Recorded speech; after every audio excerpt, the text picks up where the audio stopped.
Jesus, I trust in you. I've often wondered why Jesus used the word trust instead of maybe faith or love. It really wasn't. When you think about faith and when you think about trust, what is the difference between faith and trust? Faith is believing something without any evidence, believing but not seeing, not having any evidence to support the belief.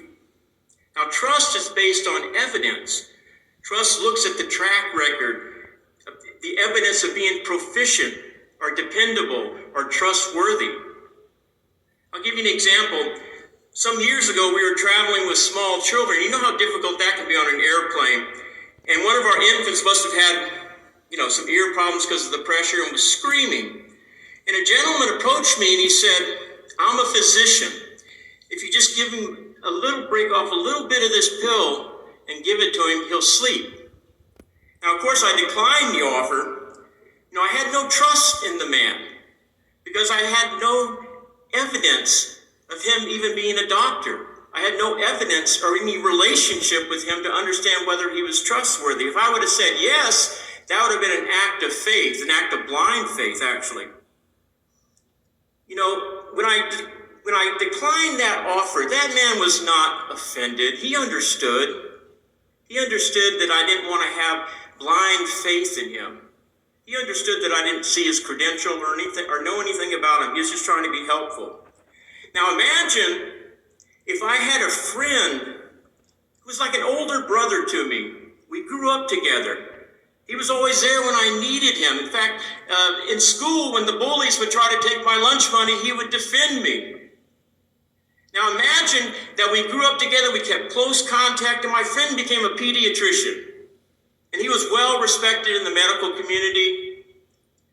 He had a very busy schedule. But he was still always there when I needed him as a friend. And I never needed his medical services, but one day my child was sick. So I took him to my doctor friend.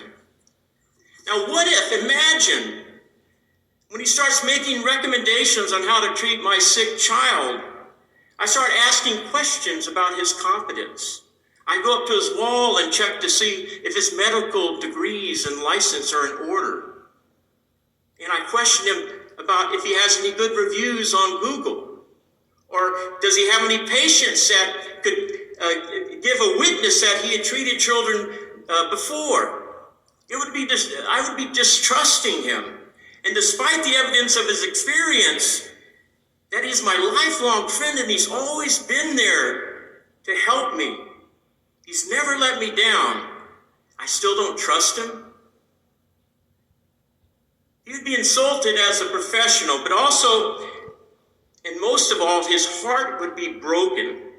Because despite all the evidence of his expertise and of his friendship, knowing that he's never let me down, I still don't trust him. The doctor on the airplane, I didn't trust him, that's fine. No problem with that. It didn't hurt his feelings.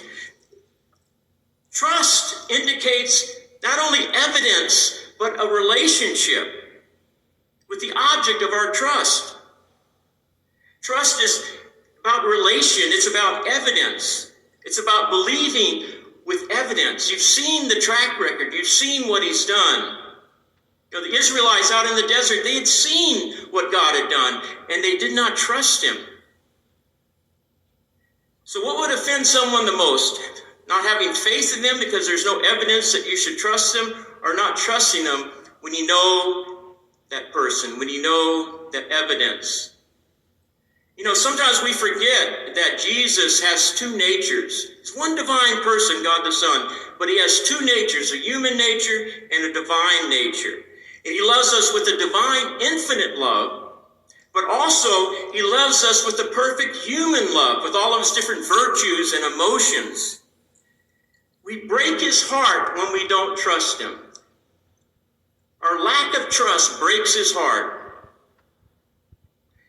After all that he's done for us at different stages of our life, he's always been there when we needed him, whether we knew that or not. And despite the evidence of his love and care for us, we refuse to trust him. We wound his heart. We all know that the more someone loves, the more they are hurt when the object of their love does not reciprocate. There's an old saying, only love can break a heart. So no human love has ever loved like the Sacred Heart of Jesus. In all of history, and there will never be someone who loves as much as Jesus. So imagine how broken his heart is. Jesus told Faustina, "Oh, how I am hurt by souls who distrust me. They profess that I am holy and just, but do not believe that I am mercy, and they do not trust in my goodness." There's a story that Sister Faustina related in her diary. There was a nun at the convent who knew that, and she trusted Sister Faustina that she was seeing Jesus. Jesus was appearing to her. So she said, "Next time you see Jesus, ask him if my sins are forgiven," because she felt that before she came to the convent, she was a very sinful person. But she had repented and she confessed her sins.